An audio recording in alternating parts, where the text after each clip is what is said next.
everything around us. Was Hassani's rise inevitable? Could it have been stopped?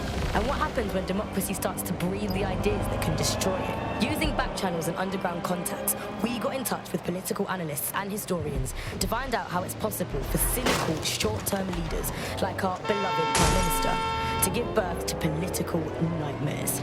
No full names, as you know. These days, telling the truth can get you killed. Helen spelt out the dangers of populism for major political magazines and websites back in the pre-censorship days.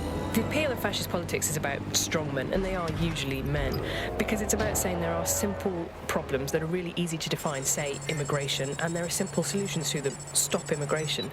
And they are really appealing because they make sense of a world that can often feel really complicated and confusing, and they do instead of what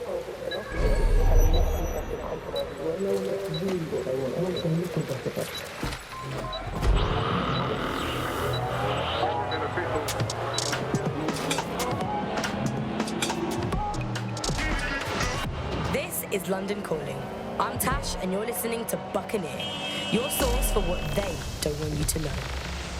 Today we're talking about Dev Hassani, our gone, but sadly not forgotten Prime Minister. It's strange to think that he was just another here today, gone tomorrow politician until his infamous London is drowning speech went viral. The forces of darkness he unleashed with that speech changed everything around us.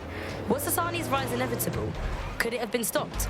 And what happens when democracy starts to breed the ideas that can destroy it? Using back channels and underground contacts, we got in touch with political analysts and historians to find out how it's possible for cynical, short-term leaders like our beloved Prime Minister to give birth to political nightmares. No full names, as you know. I thought you understood our partnership. You go out into the field and mark its new location on your map. Oh, thank you, Bagley. You're so clever and kind to do everything for me. Oh, you're welcome, random operative. And there are simple solutions to them. Stop immigration. And they are really appealing because they make sense of a world that can often feel really complicated and confusing, and they do offer, or seem to offer, action instead of what politics can often be, which is a kind of messy set of compromises where no one gets really what they want, everyone gets a little bit of it. And that's the problem, really, is you end up in a situation where it looks like someone is going to do something incredible and transformative, but of course, either it never really delivers, or it delivers at a huge cost to, for example, dehumanising people. And I think you see that in the rhetoric around immigration. If you say immigrants are a problem, we're going to stop them, it's a legitimate political that's done can often end up being very cruel and inhumane, because what you have said is immigrants specifically are the problem.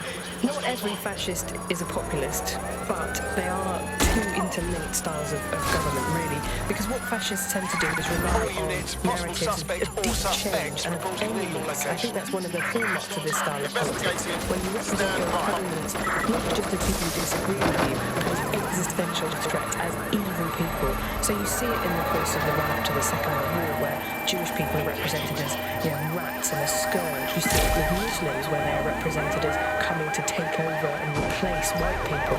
So you have big, defined groups of enemies that the person who is trying to convince you to vote for them, or later on simply to support their regime perhaps, needs to defeat. There is always an enemy to be defeated.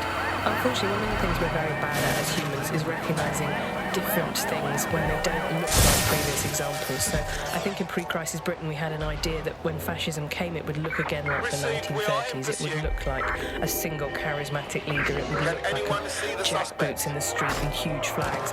And it didn't look like that. It looked like social media groups. It looked like poisoning the well so that no information could be trusted. It had its own specific flavour, and that, I think, blinded people, as did a kind of complacency that things aren't ever going to get that bad ever again.